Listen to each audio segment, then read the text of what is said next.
Sport for me is my life actually, because I really live into it. I do it because I really love it, and it's a thing that I really appreciate that I can do.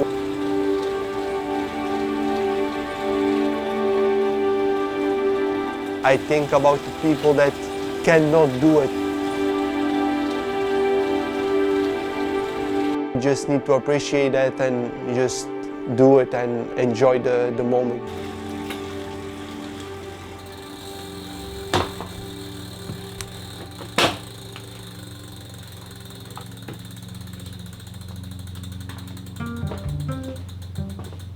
He always wants to go harder. He's never tired, not only physically but more mentally. And of course it's very important if you're preparing for an Ironman, because you have to train a lot because it's a very hard and long event. An Ironman is 3.8 kilometers of swimming, 180 kilometers of biking, and a marathon running, so 42 kilometers of running.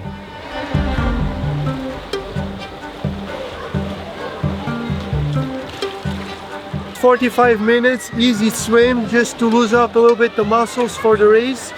So yeah, let's go. My weakest point was for sure swimming. Like, I was not good at swimming at all. That's what training is for.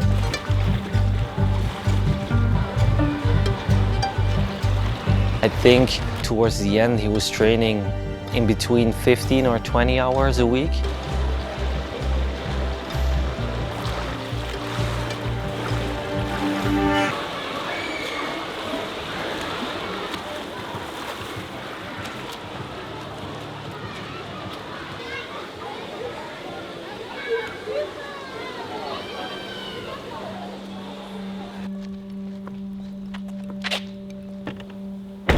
Preparation for an Ironman is hard already, but I think he always tries to make it a little bit more harder for himself. It was my job not only to guide him, but more so to slow him down a little bit.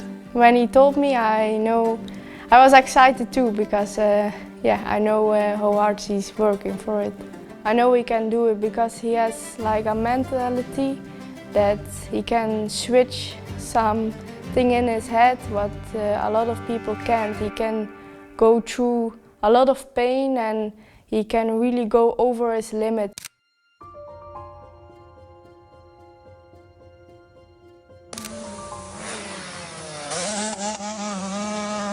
As a kid, I have always been a professional motocross rider. I started at 4 years old. I started riding regional championship, regional races. And then I got to Spain, some races there. I got invited to do a race in the Netherlands, and that is where it all started in 2012.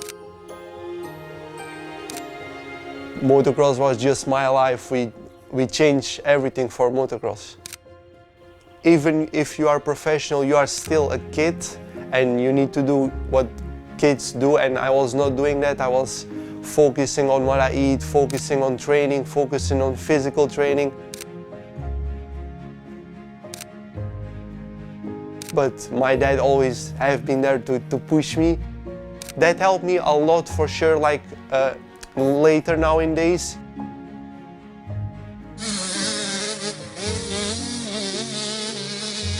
Then I got a contact from Brazil to race there for a Kawasaki team.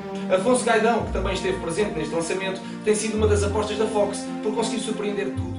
And I was really happy for him because, yeah, you do so much for the sport and you hope to get some good luck, and yeah, he gets that, and he was riding really good. I saw a lot of videos he sent me, and yeah, I was really happy to see him also happy because he liked the bike and everything was going well.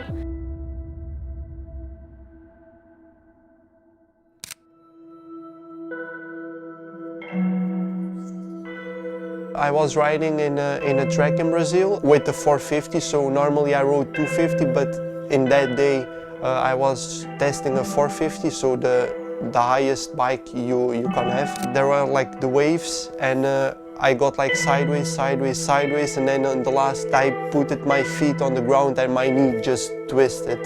The impact was so hard that the knee brace could not hold it, and the knee just completely twisted around and just ripped everything inside.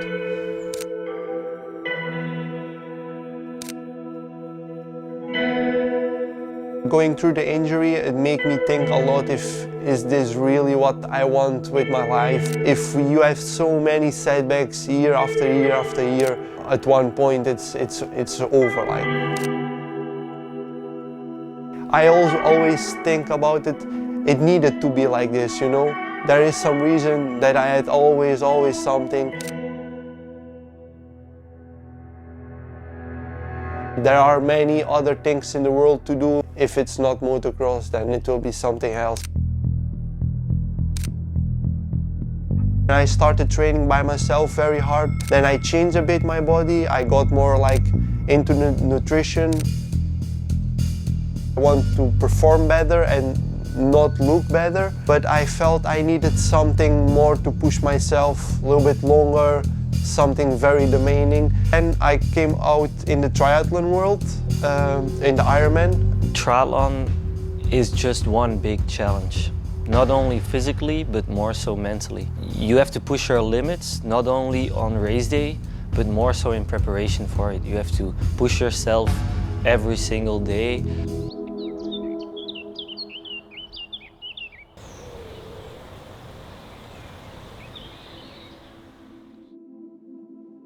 Afonso is a really kind person, and he is really good to feel when somebody is not feeling right. So when I have a bad day, he feels immediately that something is wrong, and I really like about that. And also he can talk to everybody. Like, he has a really good heart, and yeah, he loves to talk, and he's really kind for all the people.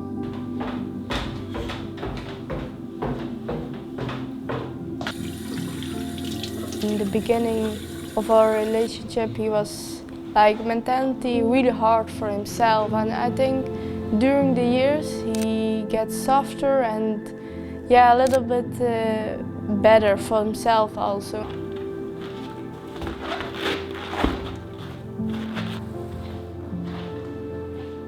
We first met, I think it was like on a motocross track. I saw him riding and he was really fast and I didn't know him. Yeah, I texted him, and at that moment he texted me back, and that's how we started.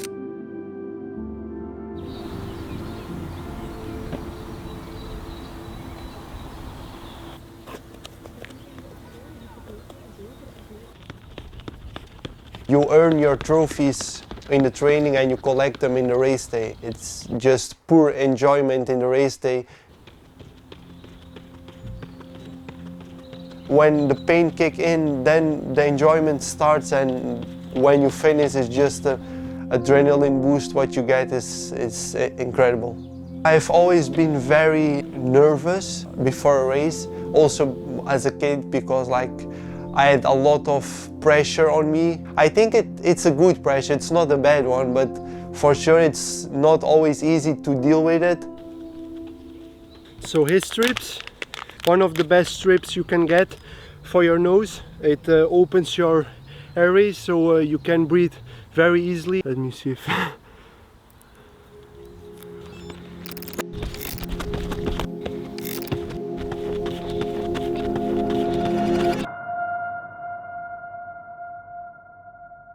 We're ready? Okay, let's start from the morning of the race.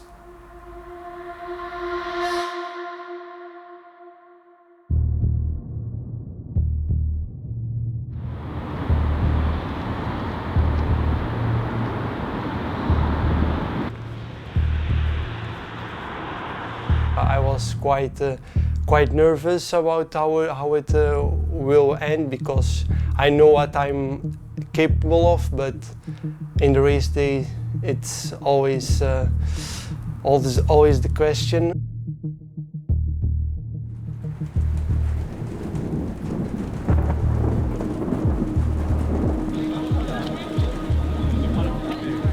We were like all the athletes under the subway waiting because it was raining so badly and so much wind. So it was quite nervous, I think, for everyone.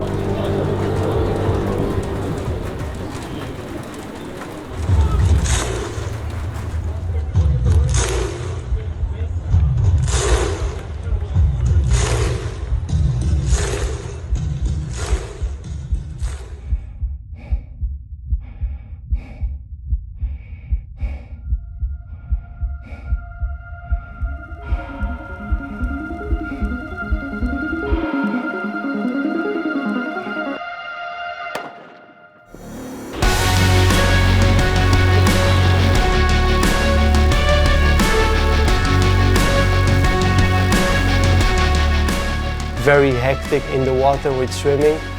A lot of food, a lot of hands from the people, but I think the swim went better than expected. Was feeling very great in the water. I'm quite new with swimming and my panic about water is so incredible much. I don't see what's under me, so like that was the most mind game I had. When you're used to swimming in a pool, swimming in the open water is almost a complete different sport. You can't see a lane on the bottom of the lake. You can not even see 1 meter in front of you, so I think it's a very big difference. When I went out of the water and I clicked on my watch, I saw I finished at 1:13. Like I was very, is this real? Because I was aiming to 1:20. This is the longest transition area in the world from triathlon.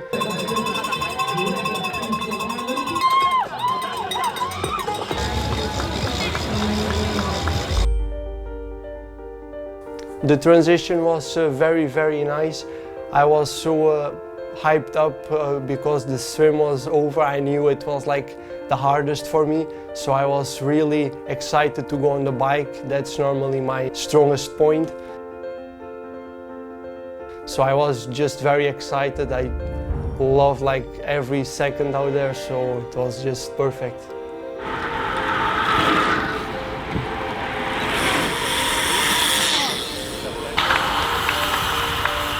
When I start cycling, the weather changed like to a perfect sunny day, from a thunderstorm to a perfect sunny day.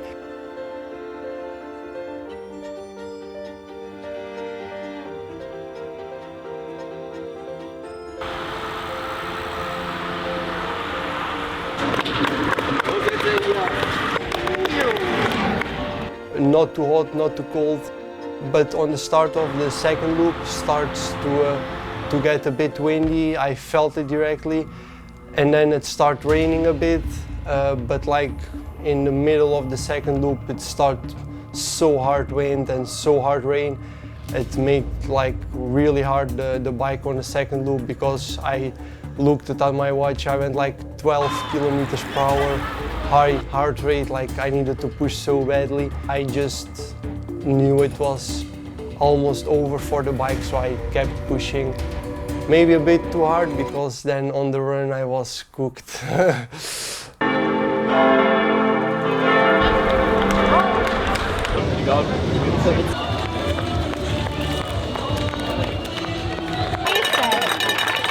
You're not done when you start the third leg of the triathlon. Then it's when it's only getting started. The marathon is probably the hardest part of an Ironman, because you've been going for so long, but also because it is a lot harder to get all your fuel in during the marathon.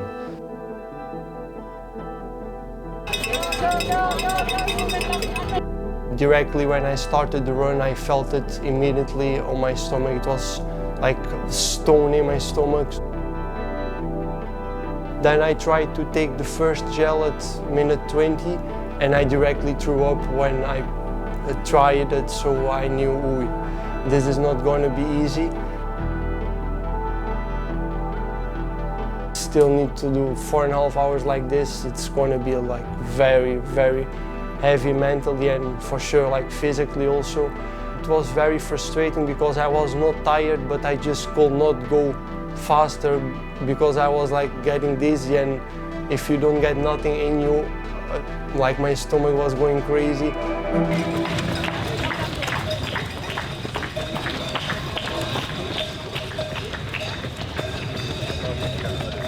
After each loop you got like a band at the end. So when I finished the first loop I got first the yellow band, and then I start looking at some people. They already had like the third band, and then I look at mine and I saw like one band. I still need to do 3 of this. But then I start thinking about all the sacrifice I did for this, and then I was like, no, like giving up, it's not gonna be me. Even if my foot falls down, but like I keep going.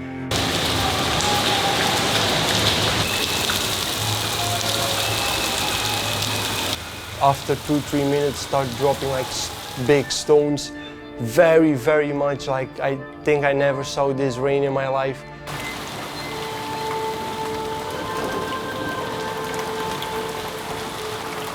The volunteers there, they need to hold the tents because they were just flying away.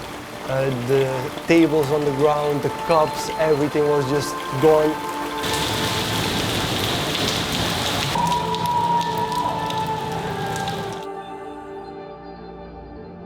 At the aid station, it was like a little bit of a zombie movie.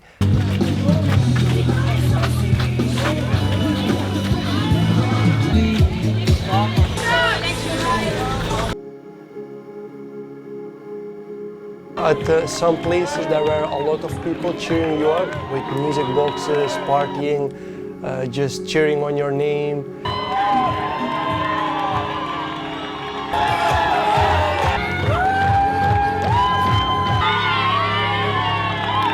But then you went to some places, it was just 3 kilometers straight, nobody around, just you, your footsteps.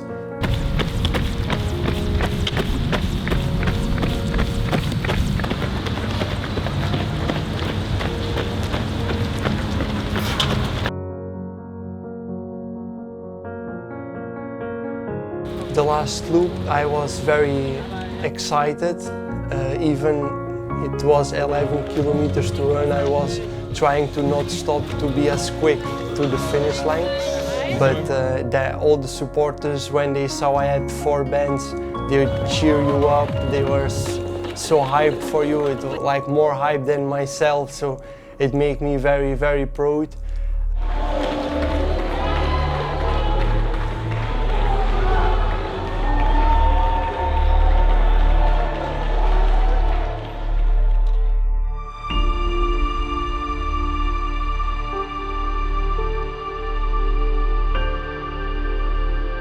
And then like the corner before the finish line, I already saw my dad was there and he was saying, "Hey, you can go sub 12, you can go sub 12."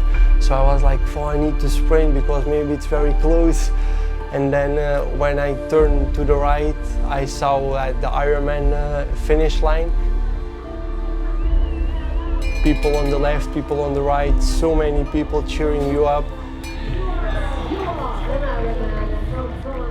You are almost crying, so I just sprint.